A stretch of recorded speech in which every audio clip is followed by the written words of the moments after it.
Okay, we will begin our debate. Please take your seats.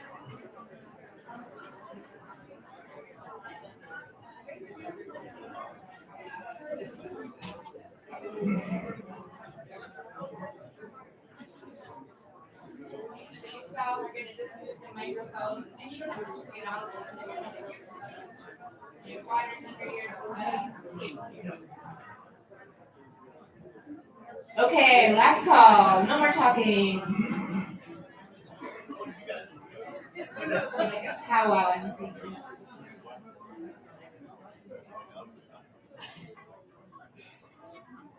I know.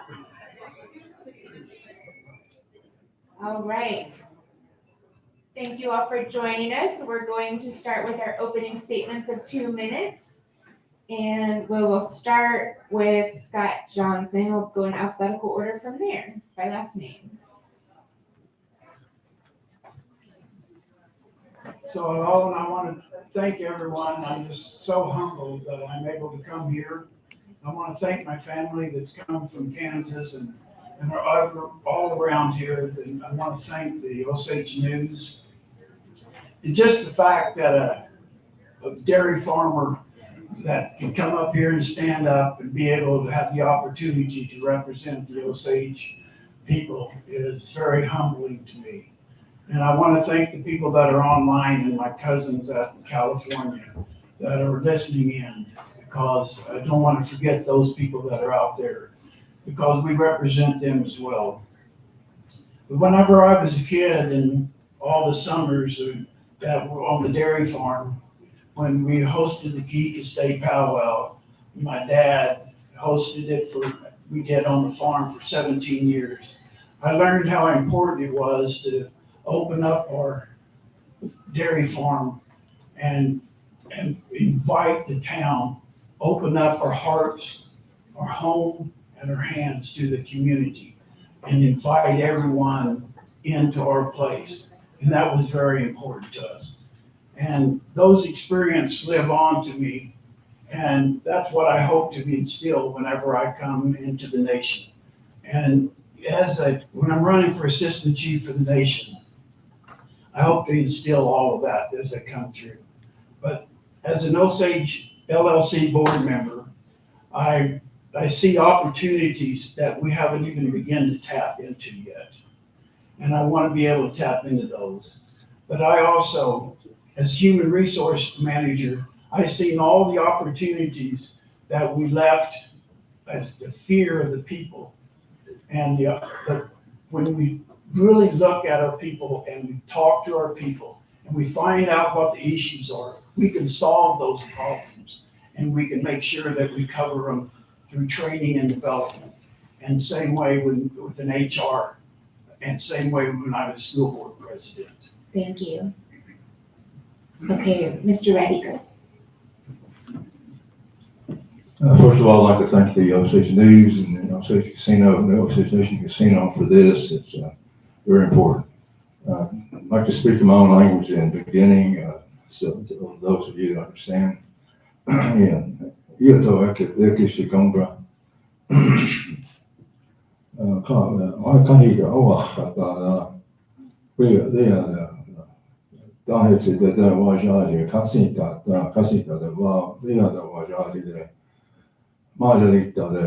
This land.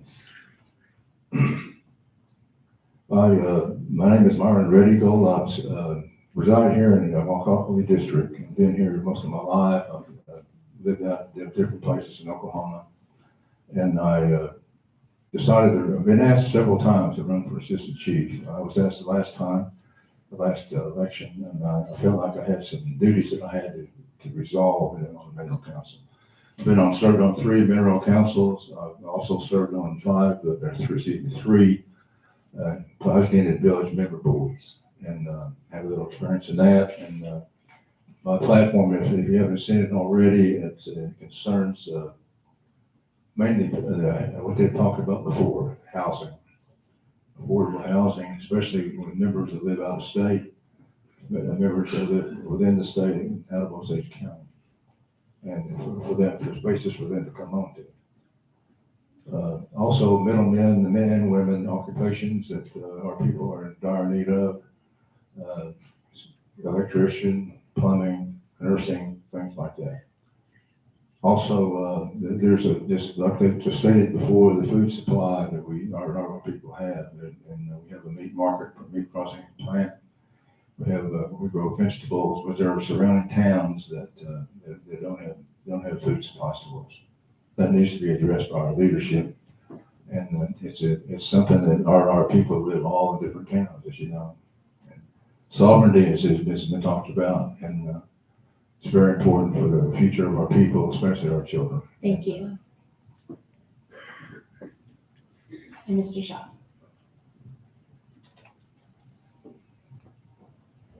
Zani Wawi Pete Gombra. John Shaw Jaje Abri. Pasoling Fairfax Dawa Abri.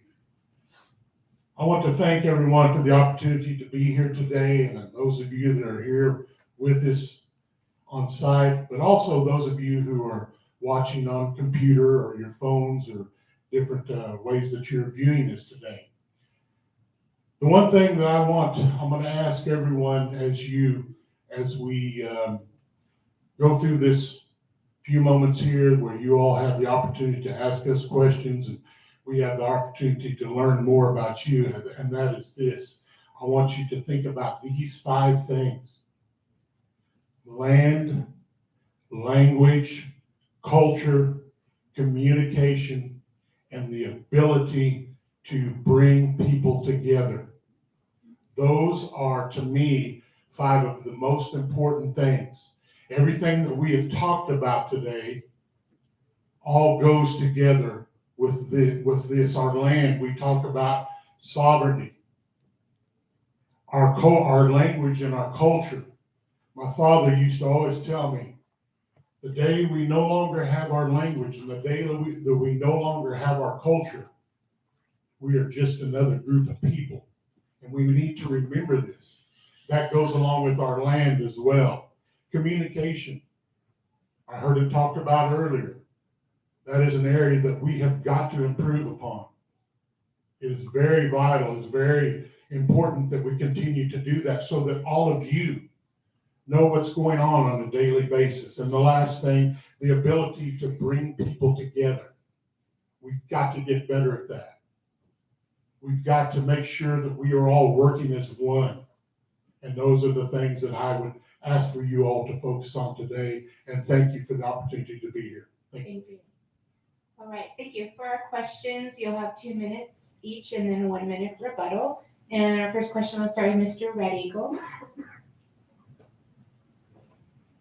And this question comes from Jackie Bradley in Gray Horse. How would you, as Assistant Chief, provide leadership and organization skills to address water quality issues that affect all citizens who live in Osage County? As was stated before, there's the data center that's being discussed here lately, and I think they rescheduled the meeting till January. I think there may be a meeting next week, but water is a resource. Some people call it mineral, some people don't. But I would, first of all, the Congress know, our own Congress know that there needs to be a priority where this needs to be addressed.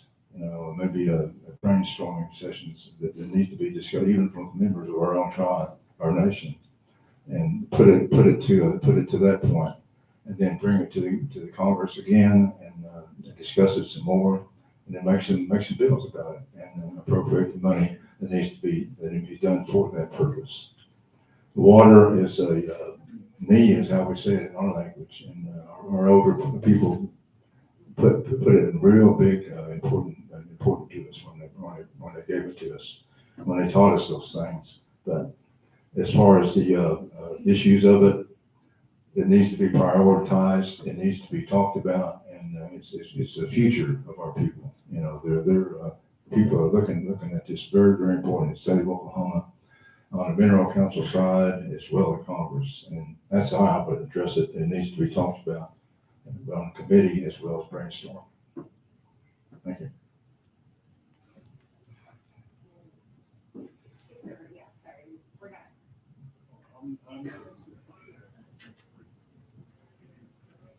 One thing that I think we need to remember, and I've kind of looked into this, is that in 1872, when we moved here, we purchased our own land. We also purchased the rights of our water. Water is becoming a very important issue, and one of the things that we have got to do is we've got to reestablish our water rights. When the McGirt case was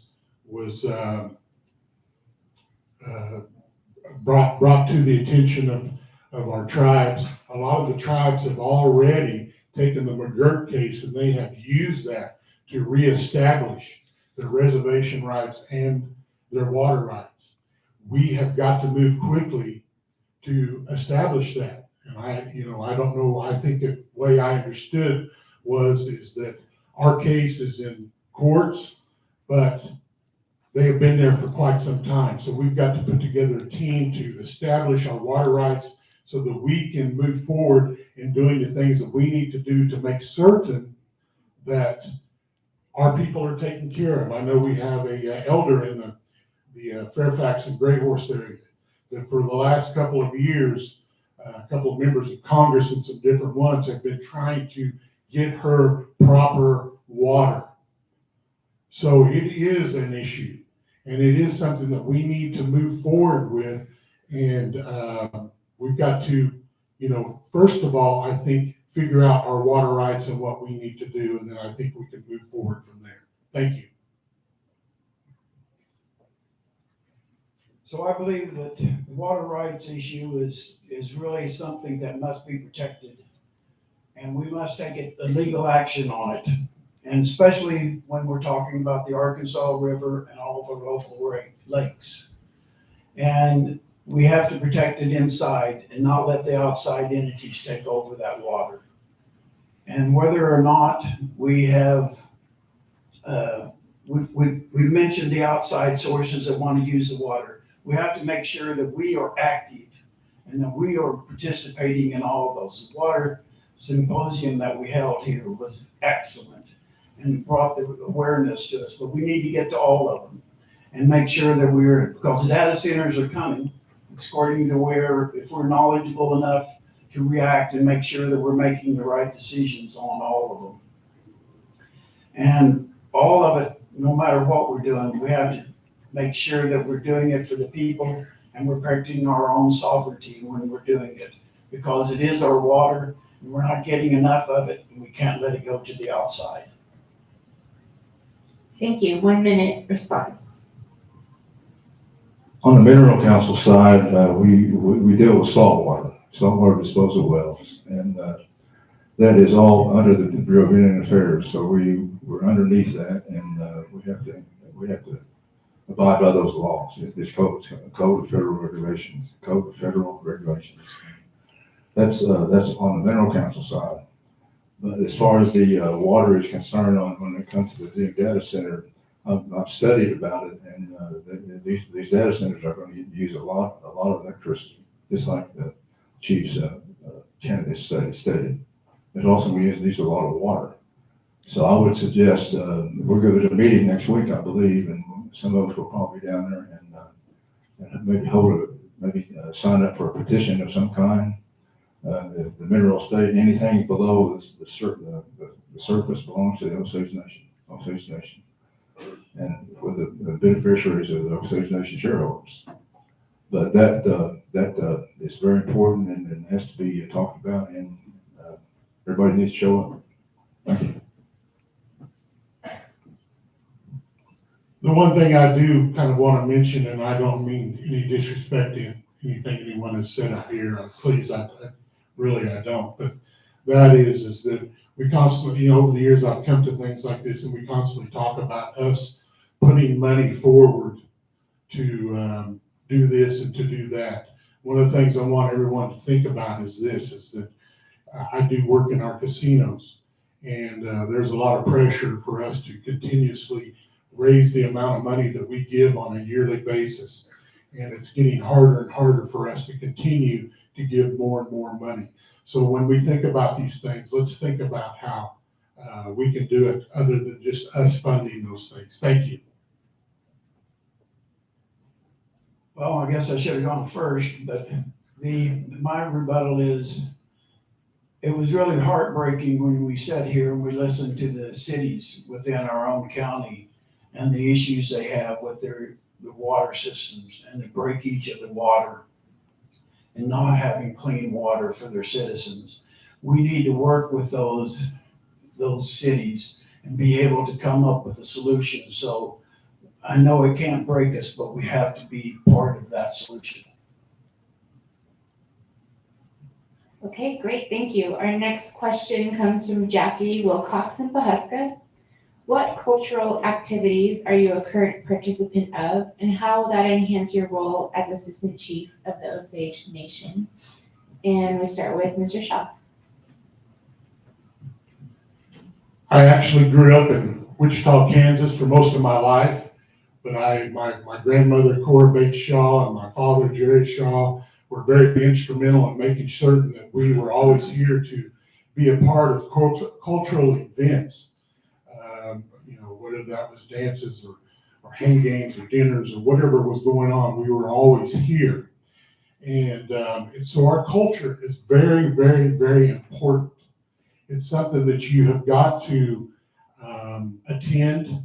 You've got to be around. You kind of almost need to grow up a little bit inside of it. That doesn't mean that you can't learn it, because you can. As assistant chief, I think it's very important, number one, for us just to be there, be present at whatever is going on. I know just earlier today, I was at the little craft show that the tribe was hosting out here, and someone mentioned the fact that they thanked me for being there. And I told them, I said, I would be here whether I'm running for assistant chief or not. I just attend things like this. I think it is very important that we are there. We're showing support.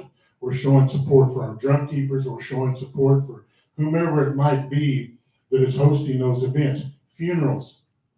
I can remember my grandmother, when we'd go to a funeral, we'd come home and she would ask, were any of those councilmen there? Was the chief there? That was the first thing she wanted to know, because we are the representation. We are the role models. We are the ones that people are going to be looking to. So I think that's how important it is as us as assistant chief to be involved in those kinds of things. Thank you.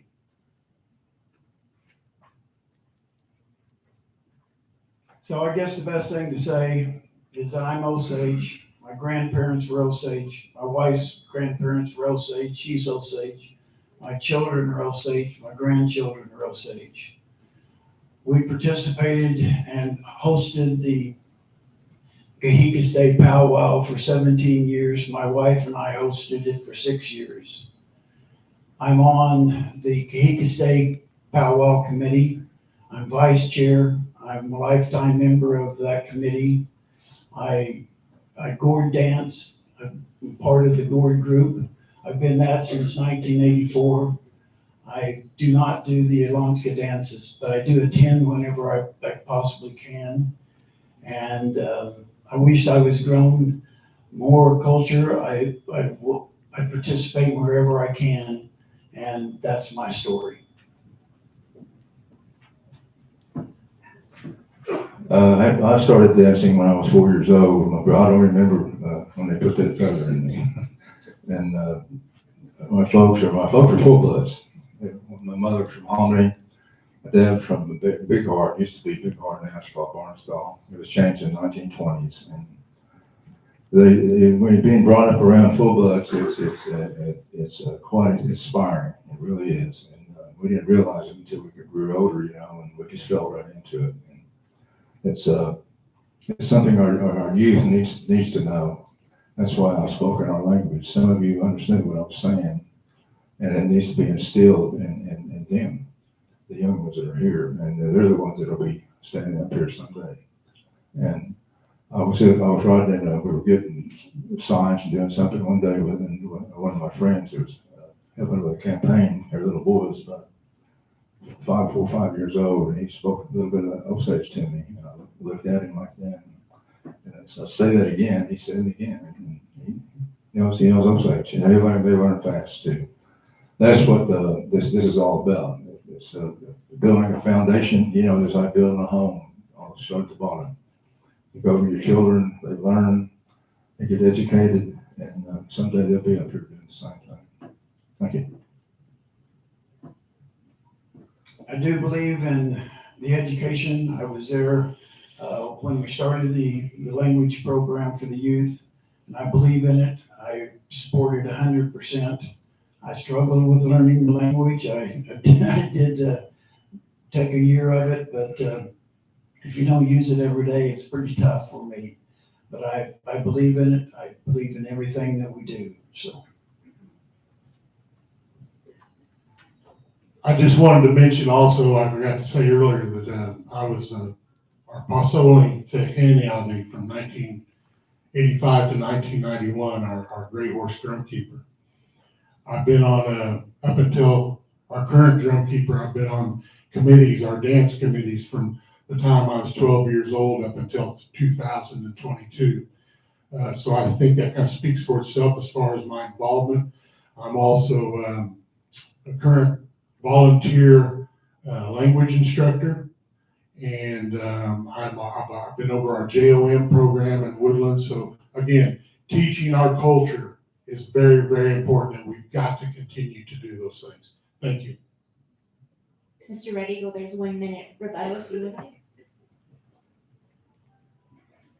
The language department, I kind of took some notice to it, and they call it the BOSCA, and it's a good thing. And I've seen the little children walking around the campus, things like that, and that's a good thing. And when we were young, our folks were very strict. Some of you might remember that, but they were very strict. And when they tell you to do something, you didn't talk back, you know. And that's things that maybe they're carried forward today, maybe they're not, you know. But the main thing is people understand where we come from and where we're at right now and where we are going. You know, that's our history.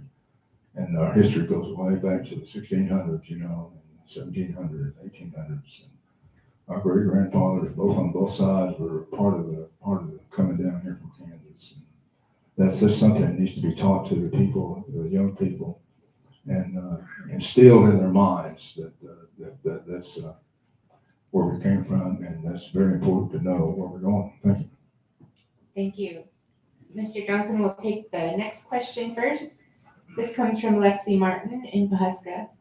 There is growing concern in our community about leadership positions being filled through informal networks, prior professional relationships, and handshake hiring rather than transparent competitive processes that prioritize Osage candidates.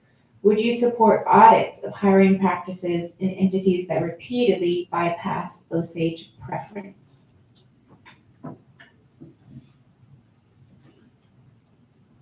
when I first started at the Osage Nation,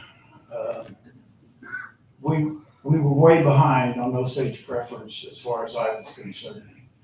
And we were behind because our employees were not educated enough. So one of the things that we implemented in the HR department was training and development so that the employees would be able to be qualified in order to make the Osage preference. So what we did was we set up a training program for whatever they wanted to build on, whether it was accounting, whether it was in finance, or whether it was in child support, whatever area it was. Then we found out that they still weren't good enough in what they were doing. So we went back and we gave 6 hours of free time during the work week so that they would have time in order to study. And then all of a sudden, the education department increased, and then so did the awareness and the growth of an ability for our people to move up. And then we no longer have the problem that we did. And they were now competitive. And so that's what we did. And it was very helpful. So we've made a big difference in how they were able to apply and were successful in doing that. Could you repeat your question, please? Would you support audits of hiring practices in entities that repeatedly bypass Osage preference? Yes, I would. Just like was discussed before, the state of Oklahoma is doing some things that are indifferential to us, So there needs to be some audits and forensic audits, actually, that could really make a difference with the outcomes of some of these programs. It's very important that we keep checks and balances going with our people, especially our government. That a lot of people don't read about them. They just hear about it. And just like it was discussed before, it's out there if you want to read about it. So it needs to be brought out to the open and discussed, and the audits that are needed need to be done in a very serious manner. So that's something that talked about, but it's not done. When you do things, you have to get it done, and then you have to follow up to do it. Make sure that it is done. That's one of my biggest try to make one of my biggest accomplishments in my campaign trails and my serving on the Mineral Council and other boards too. You have to follow up. Thank you.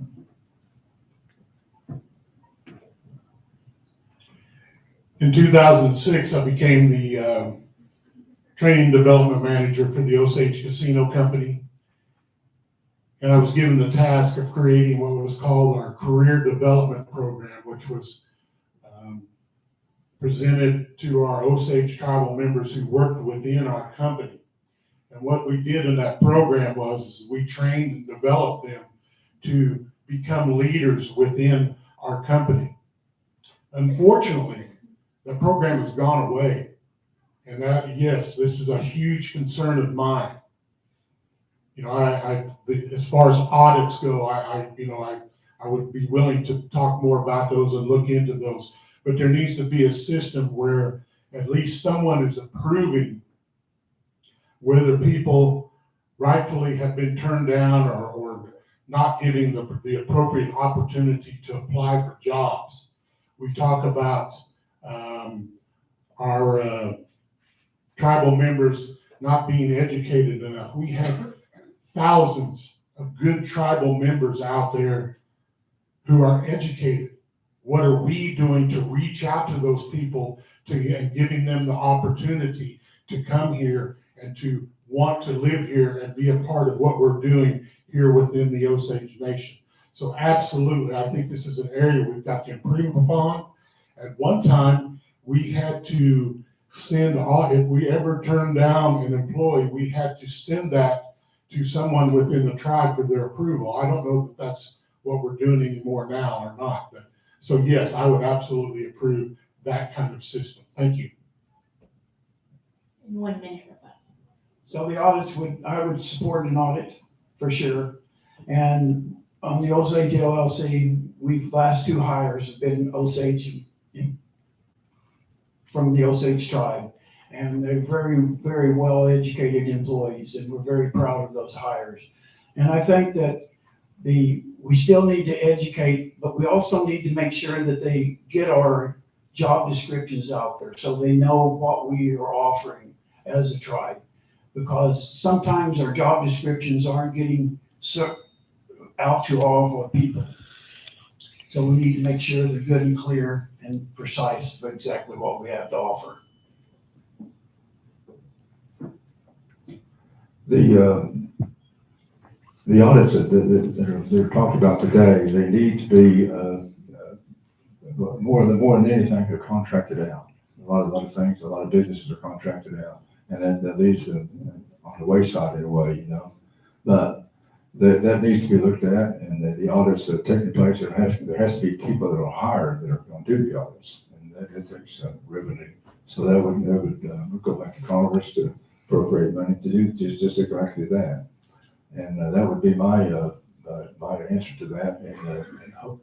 And the audits that could be done are probably have to be contracted out as well. And the results will be related to the Osage people. Thank you.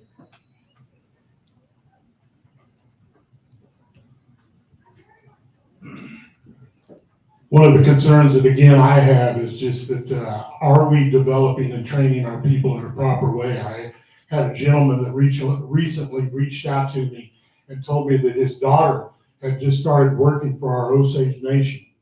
There was no orientation program. There was nothing to help them excel and have an understanding of what their job was going to be. And that was a huge concern of mine. And one of the things that I've been kind of, for no better term, campaigning on is trying to make certain that we are training and developing our youth, our young people to be the best that they can possibly be. And if we have to audit those kinds of things to make sure that we are fulfilling what we need to be doing on our end, then absolutely, I'm all for that. Thank you.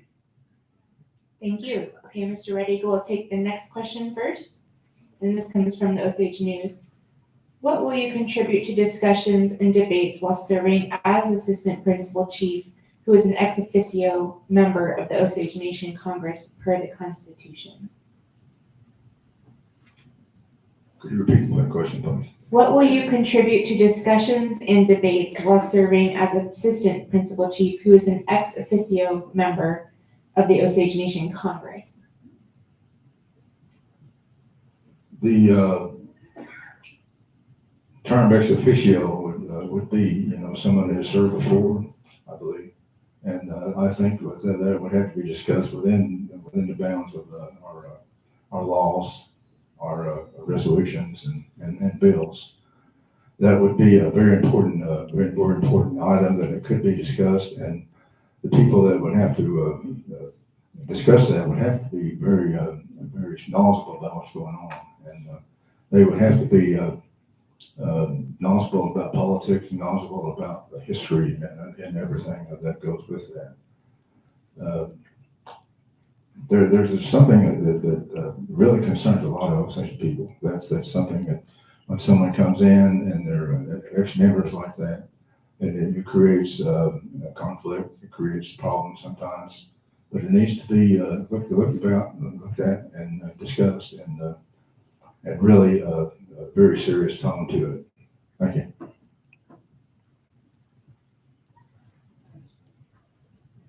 I'm going to ask also if you'll repeat that question again, please. What will you contribute to discussions and debates while serving as Assistant Principal Chief, who is an ex officio member of the Osage Nation Congress?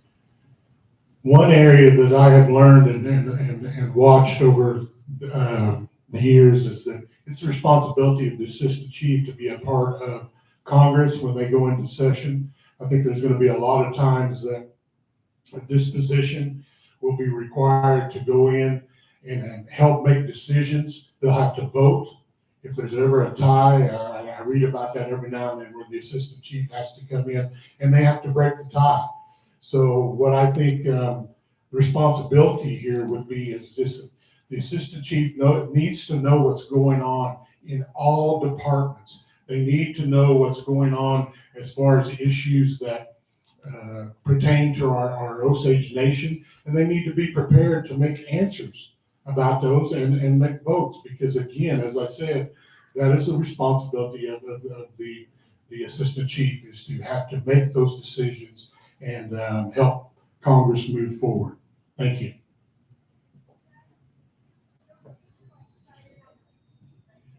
I feel that the Assistant Chief and the Chief have to work as one. They have to become a team.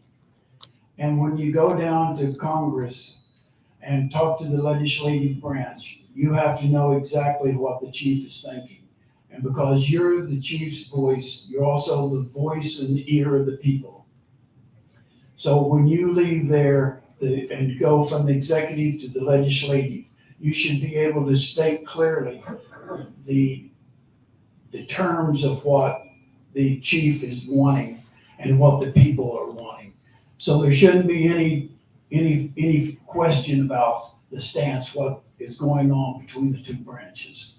And if you don't, then I think that's where the confusion. It has to be honest, it has to be clear, and it has to be straightforward. Because it's easy to break that honesty and if you break that honesty and that communication barrier, it's hard to get back. And that's what I think that I definitely would bring. And if I'd make a mistake, then I would correct that mistake. But I would address everything as discussed between myself and the chief and carry that forward down to the legislative branch.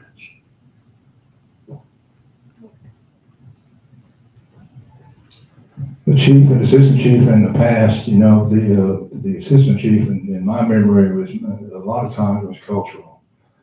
And he was the backup of the chief, and when things culturally were involved, that's when the assistant chief took the lead. And as far as backing up the chief, that's his job.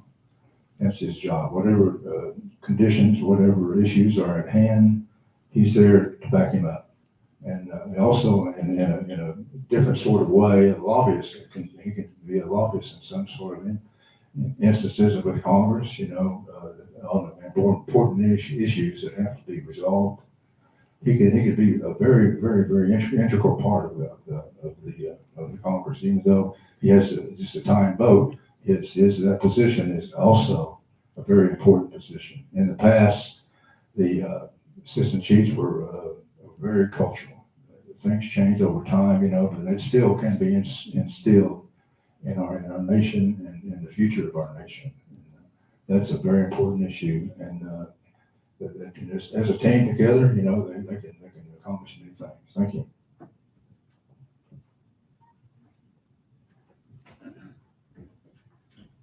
I do agree that the chief and assistant chief, you have to have an excellent working relationship. I just talked about us coming together. Although I do think there are times that the assistant chief should have the attitude that they have the right to question the chief in private, of course, work through things together, but they need to have a voice as well. I think that, in my situation where I run a casino, my managers come to me all the time and say, we need to do this like this. It's not always what I want to do, it's what we need to do as a team. And I think, again, that's very important as we move forward in this position. I think the other thing that's very important is that with my experience on the Osage LLC, we need to talk about the economic development process of all of this. And I think that I can bring that to the table as well and assist the chief and let them understand and work together. But when I leave the chief's office, whoever that may be, we would be on the same page, because that's where that communication has to work. So thank you. Okay, our next question will start with Mr. Shaw. And this comes from Joe Clote in St. Louis. How do you envision collaborating with state and federal leaders on environmental protection for Osage lands? First of all, it's got to be about communication. It has to be about coming together, having a trust with state officials, having a trust with county officials. I know I worked for the city of Tulsa for close to 20 years, and I have an understanding of how that government is set up. At different times, we had to work with officials from different entities, such as Tulsa County officials and state officials, to be able to get things done and to be able to accomplish the things that we were looking for. I think that there's a couple of ways. That I think you have to have an understanding of one another. You have to have an understanding of how each other, the culture. One of the challenges, one of the other things that they're not mentioning is is also when we have to come together and we have to work with other Native American tribes. I think that's going to be very, very, very important as we move forward with our sovereignty, as we move forward with our water issues and our land issues. We are going to have the ability to work with those people, understand how to get along and understand one another's culture. And that's not always very easy when you walk into a room of different people who come from different areas. Personally, I feel as if I have the ability to communicate and work with many different groups. I've had that opportunity not only in Native American settings, but also in non-Native American settings where I was required to go and be a part of things and to try to bring us together as one. Thank you. So first off, I think it has to do with dealing with our sovereignty as a nation. We have to keep our people and how it relates to us as number one in everything that we do. And we always have to make sure that that is in our forefront, what's best for our people. In my past life, I served as an HR director for 7 different plants all the way across the United States. When they called me to those plants, it wasn't always for the best of situations. And I would walk in and deal with different issues with all kinds of different managers. But we always sat down and we listened to what the issues were. We managed through those issues and we made sure that when we came out, it was best for that situation, keeping our employees in mind all the way through. But we have to keep our people, our Osage people in mind, what's best for the nation and our sovereignty, to make sure that it's working for us. Repeat the question, please.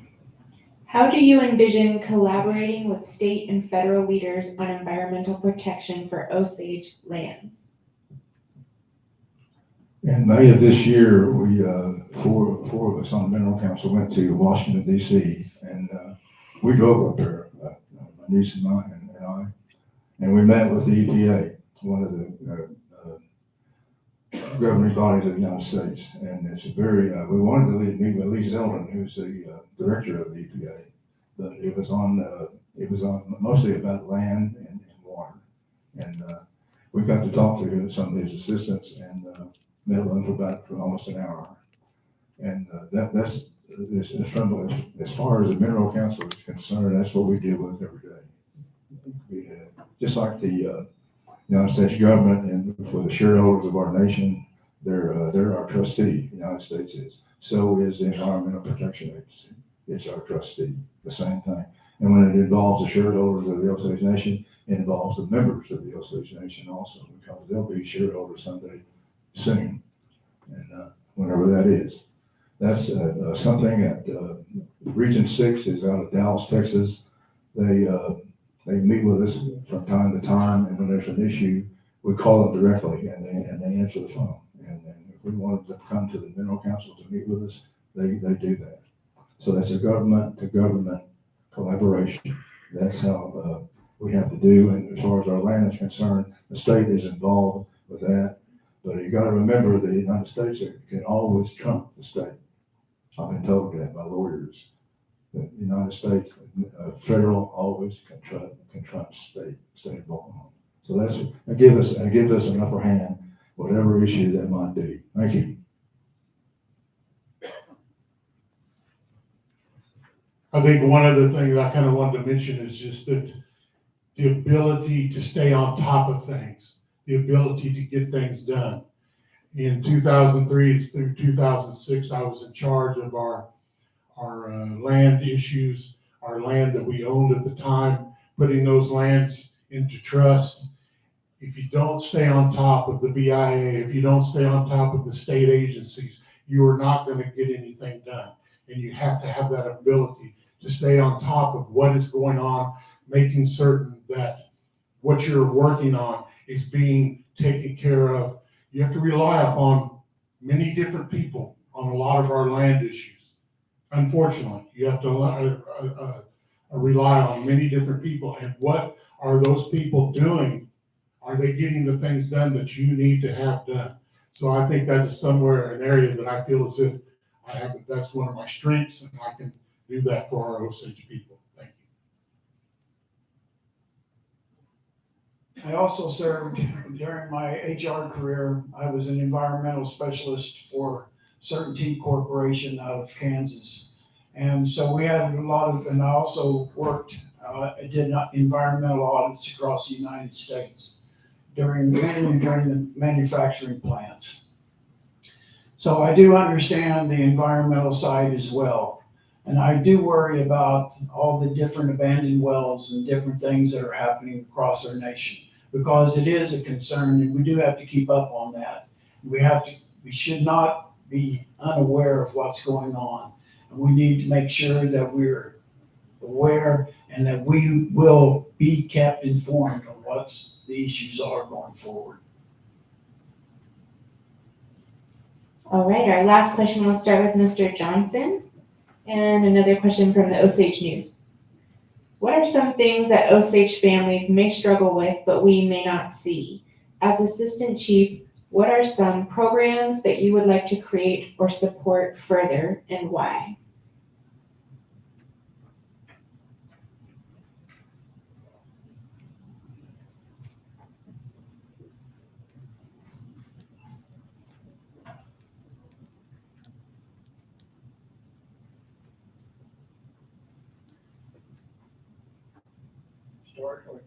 Start or expand on, what was it? Okay. So I really believe that we need to expand more on utilizing the programs that we have. And exactly what I mean by that is the butcher house and the harvest land. I really think that those programs are great programs, but I think that we need to utilize them more. And maybe not call them programs, get them out, get them where we're really utilizing this and as a resource to all of our people. Because I don't think we're tapping them near enough. I think that we have animals that we can harvest and we can get out there. I believe the slaughterhouse, the butcher house can be utilized more. And I think that community gardens, I understand that we're in a floodplain, but I really think I grew up in a floodplain, but I think that we have a lot of opportunities that are here before us. And I think all programs are, you can talk about how the programs are, but do all of our employees know and all of our families know all of the good things that are going on, that we can get free training for vocational education and assistance for housing when we're doing it back and forth. We have a tremendous amount of great training. So I just think that if our households know about all the things that we have, we can just expand on our knowledge of what we really have. So I think that's our main thing, is just continue learning more about what we already have. Okay, repeat your question, please. What are some of the things that Osage families may struggle with but we may not see? As Assistant Chief, what are some programs that you would like to create or support further, and why? I spoke here recently about the MMIP issue and W, and spoke with the chief of police about it actually, and he said it's a worldwide deal. It's a nationwide deal. And he said they've looked at it, but they haven't done a whole lot with it. And I said, what would it take to get that done? He said, revenue, money. He said, if our budget was good enough, we could look into things like that. There's a statistic that a lot of people don't realize, and I've read about it in Time magazines and other magazines when you're waiting at the dentist's office and things. And it's hard to believe. 70% of the women in the United States are single mothers. 70% of the women in the United States are single mothers, and that's around 100 to 125 million women in this country that are single mothers. So there's a statistic that we really need to bear in mind. Programs that probably need to be started to look after those things, and just like the lost people that were stolen or whatever reason it happened. that needs to be done, and the money needs to be prioritized toward that goal. You set an objective, you get the root cause of it, you set an objective, you make your goals, and you accomplish those things.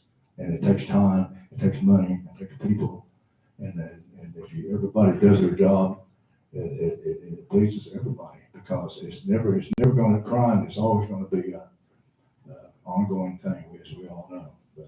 But we can do the best we can with what we have. Thank you.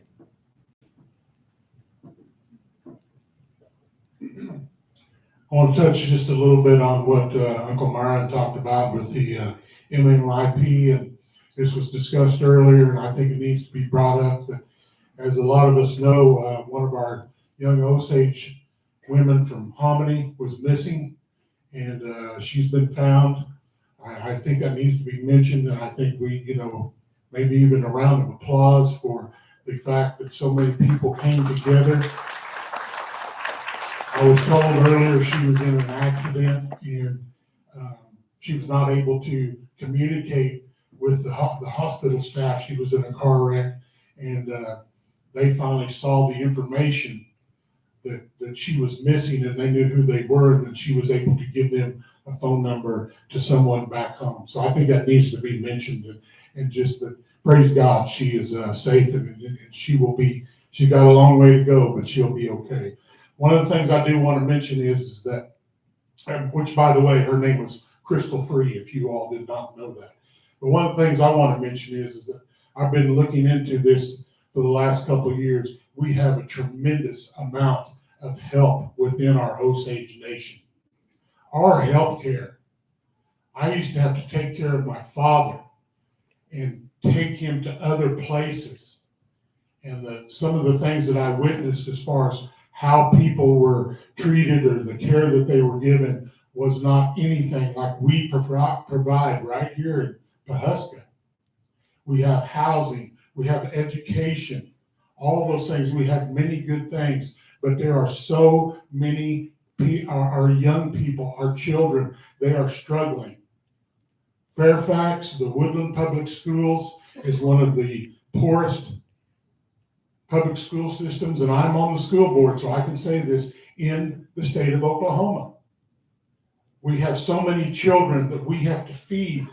We send food home with them on weekends. Thank you. Yes, thank you. So again, I think those are the areas that we need to focus in on, as our children and our elders. Thank you. Sorry, I went over. 1 minute rebuttal.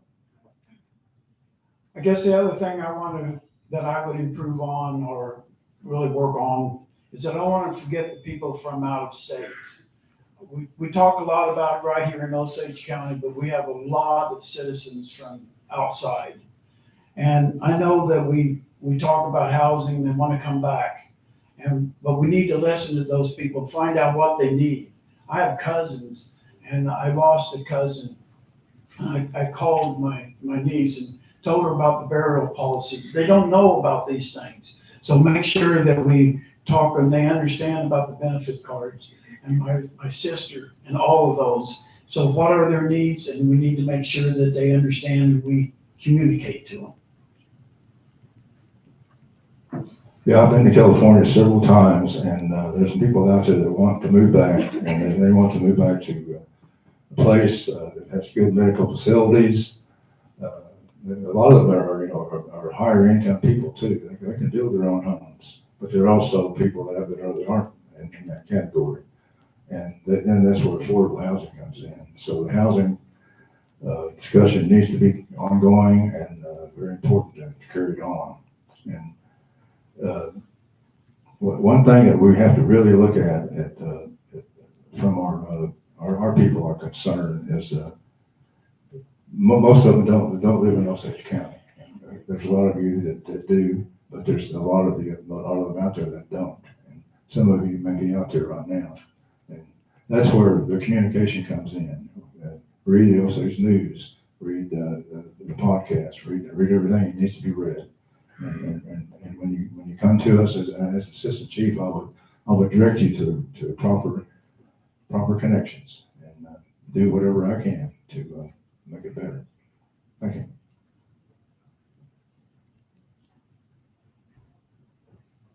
One thing, again, I mentioned earlier, and I think we need to continue to remember, we only have so much money. Every year, our Congress has to struggle to come up with, everybody wants a lot. And there's only so many dollars for us to utilize. And I always hear people say, well, we need to do this and we need to do these things. And that's wonderful. I'm not against that at all. But I think right now we are doing the very best we can. How can we get better? Yes, we need to get better. And we will continue to do that. But I think we need to keep in mind that we only have so much money to work with. And not just the people here in Oklahoma, but the people in California and Texas and everywhere else. Everyone needs to understand that. Thank you.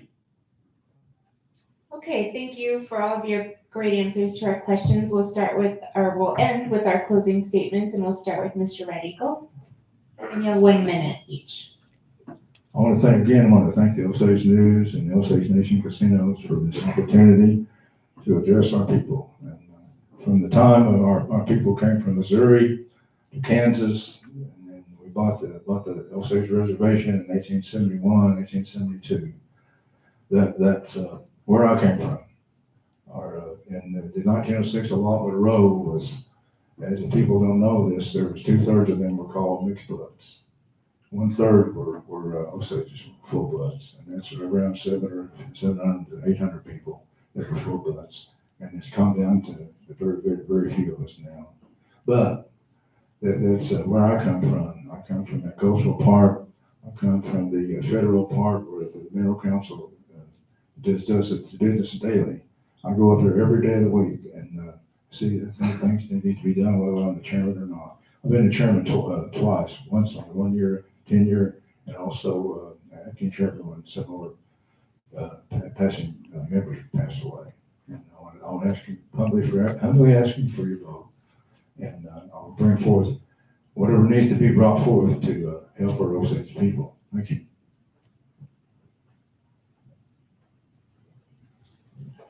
Again, earlier when we started, I talked about togetherness. I talked about the 5 things that we need to remember and think about when our time comes to vote.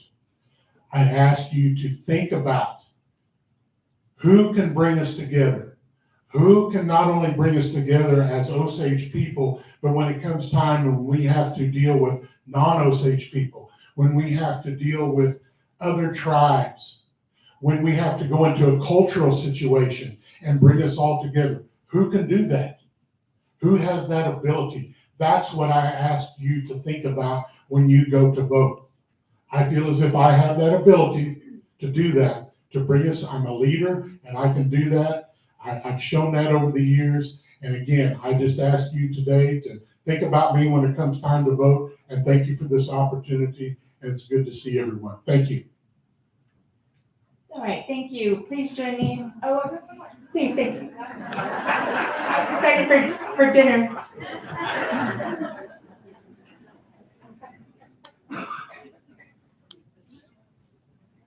I do want to thank you for all your input and questions, and I do thank you, and I do believe that I want a strong, united Osage nation. And we talked a lot about money today, but no one has talked about other than gambling and our casinos. I believe that we have to expand. I believe that the Osage LLC has that network. I've seen that opportunities that are sitting there and we're not tapping it.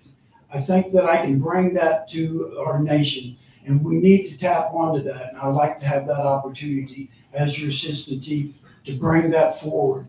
And I ask for your vote, and so that I can bring that leadership to the nation so that we can have the money to bring these programs to fruition. Thank you. All right, thank you. Please join me in thanking our candidates.